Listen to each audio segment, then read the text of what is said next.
Et si la Corse vient de remettre le sujet de l'autonomie sur la table, qu'en est-il en Bretagne? Réponse dans le décryptage avec Julie et son invité.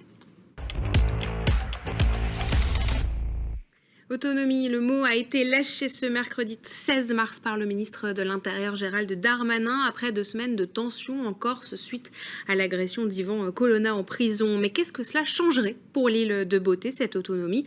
En Bretagne, la déclaration fait en tout cas rêver les autonomistes comme notre invité. Bonjour Christian Guyenvar. Bonjour. Vous êtes conseiller régional Breizh-Aglaise, membre de l'UDB, l'Union démocratique bretonne. Avec nous également par visio, on est avec Jean-Jacques Urvoas. Bonjour. On rappelle, professeur de droit, ancien ministre de la Justice. On vous retrouvera tout à l'heure aussi, Jean-Jacques, pour votre édito hebdomadaire. Une réaction déjà pour débuter, Christian Guyenvar, quand vous avez entendu le mot autonomie lâché par le ministre de l'Intérieur, Gérald Darmanin. Quelle a été votre réaction ? Un certain sentiment de surprise parce que c'est un revirement à 180 degrés de la part du gouvernement qui, depuis 5 ans, a plutôt mis des bâtons dans les roues de Gilles Simeoni et de sa majorité. Président du Parlement corse. De l'exécutif corse, exactement. Alors qu'aujourd'hui, pratiquement 70% des Corses qui se sont déplacés l'année dernière pour renouveler l'Assemblée corse avaient voté pour des listes autonomistes, voire indépendantistes. Mais ça fait maintenant 7 ans que Gilles Simeoni est aux manettes. Et depuis l'élection d'Emmanuel Macron... C'est pour vous, voilà. Cette manœuvre, à moins d'un mois des élections présidentielles on est obligé de faire quand même un lien entre les mouvements qui ont suivi l'agression d'Yvan Colonna dans son lieu de détention. Oui, parce que ça intervient après 15 électoral. jours. C'est voilà. Ça intervient après 15 jours de tension avec la destruction par le feu de bâtiments publics, d'affrontements avec les forces de l'ordre, plus d'une centaine de blessés parmi les forces de l'ordre, des violences qui ont donc débuté, on l'a dit, après l'agression subie par Yvan Colonna début mars en prison. C'est la violence qui paie dans ce dossier aussi. Ce qui est regrettable, c'est que le gouvernement fasse cette ouverture dans ce contexte-là. En revanche, le fait qu'il fasse ouverture, c'est normal en démocratie, puisqu'encore une fois, les autonomistes sont au pouvoir depuis 7 ans. Donc ce sont les Corses qui les ont mis au pouvoir. Ça pourrait donner des idées aussi en Bretagne de dire finalement il faut être violent sur ce sujet ? Surtout pas. Surtout pas. Donc, puisque nous inscrivons notre projet... L'UDB, en tout cas, vous partez pas sur cette branche-là, mais il pourrait y avoir des branches plus extrêmes. Nous inscrivons notre projet d'autonomie pour la Bretagne dans le cadre d'une France fédérale. Donc nous considérons que l'autonomie est une des conditions pour réveiller la démocratie en France. Voilà. Donc ça ne peut pas se faire dans le cadre de la violence, c'est pas possible. Jean-Jacques Urvoas, le gouvernement a parlé d'un statut d'autonomie comme celui de la Polynésie. En gros, cela concerne toutes les compétences, sauf celle du régalien. D'un point de vue constitutionnel, ça veut dire quoi? Et puis, alors c'est quoi les compétences régaliennes qui resteraient du coup aux manettes de l'État? D'abord, il faut dire, comme votre avis, que l'opportunisme de Gérald Darmanin sape un peu sa crédibilité, puisque le président de la République, en 2017, avait promis d'instaurer la Corse dans la Constitution. Et si je fais cette précision, c'est parce qu'évidemment, ça a du sens sur votre réponse.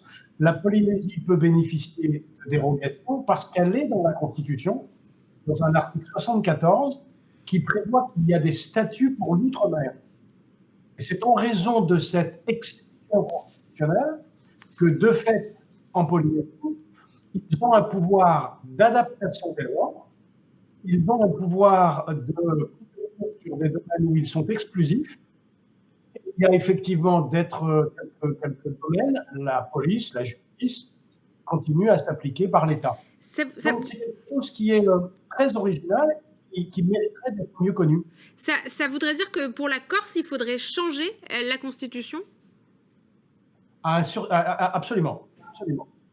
Il y a d'ailleurs, à la demande du président de Corse, une collègue de Toulouse, Madame Mastor, vient de rendre un rapport public cette semaine sur le mode d'emploi de l'autonomie corse. On ne vous entend pas bien, Jean-Jacques. À faire sauter. Alors, je ne sais pas si c'est en plateau, mais nous, on ne vous entend pas très bien ici en plateau. La régie va nous dire si la connexion est plutôt bonne. Christian Guyenvar, à l'UDB, l'autonomie, c'est quelque chose que vous revendiquez également, vous venez de le dire. Ça vous fait quand même rêver, les déclarations du gouvernement? Vous imaginez, du coup, un avenir, une Bretagne autonome?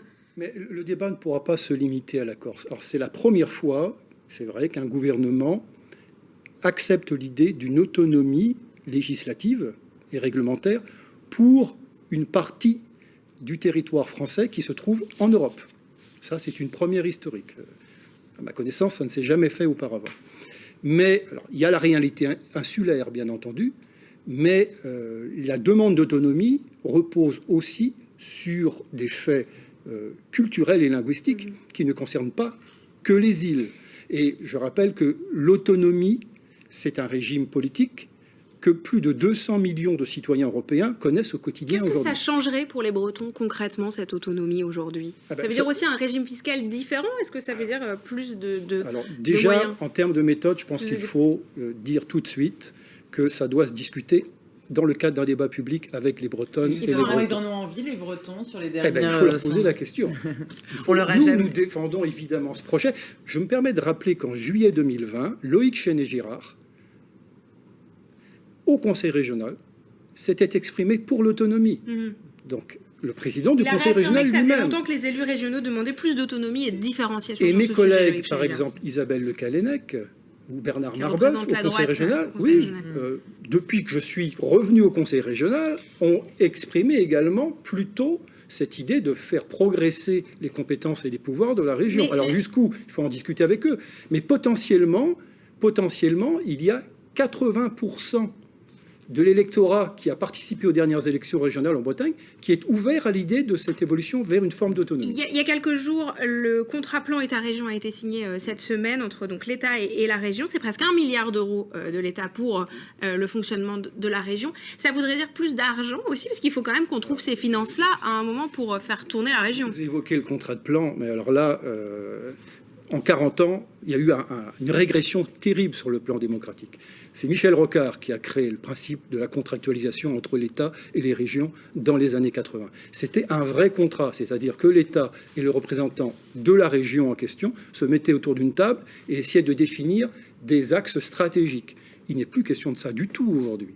C'est le pouvoir central qui impose ses choix. Alors financièrement, est-ce qu'on s'en sortirait mieux en quelques secondes? Écoutez, quelques chiffres. Le budget de la région Bretagne aujourd'hui, c'est 500 € par habitant. Le budget de Rennes Métropole, c'est 2300 € par habitant. Le budget de la communauté autonome de Scadi, Pays Basque Sud, c'est 5500 € par habitant. Le Pays de Galles, avec lequel la Bretagne est liée par un accord de coopération depuis bientôt 20 ans, 7400 € par habitant. Donc nous sommes vraiment un nain sur le plan budgétaire en Europe. On va voir Jean-Jacques, on va voir si on vous retrouve mieux. D'un point de vue de la nation, qu'est-ce que ça change pour le pays d'avoir des régions autonomes? Est-ce que là, il y a un risque de disloquer la nation avec ce discours-là? Ça veut, pardon Julie, mais ça ne veut pas dire grand-chose de disloquer la nation.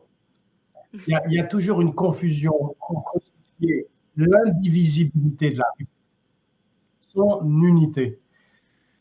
La République, elle est en fait beaucoup plus souple que ce que l'on croit, puisqu'il y a des tas de statuts très différents qui sont sous la République. J'ai un intérêt personnel pour la Nouvelle-Calédonie. En Nouvelle-Calédonie, les lois sont votées par le Congrès de Nouvelle-Calédonie. Elles sont votées au présidentiel, dans les mêmes conditions que les Bretons. Le statut de Mayotte est un département dont les compétences n'ont rien à voir avec le département judiciaire. On n'entend pas assez bien. Christian Guillaume-Var, tout à l'heure, évoquait que c'est la première fois que sur un territoire européen, le gouvernement évoquait l'autonomie. Il a raison. Il a évoqué pour un autre territoire il y a peu, c'est la Guadeloupe, dans laquelle le même Darmanin avait dit qu'il n'était pas contre. En vérité, tous les élus savent qu'il faudra aller vers de la différence. Eh bien, on verra. Ça ne menace pas la République. Eh bien, à mes yeux, ça la renforce. On verra comment ce dossier avance. Merci beaucoup, en tout cas, à vous deux d'avoir été avec nous pour parler de ce sujet et réagir donc à cette actualité. Merci beaucoup.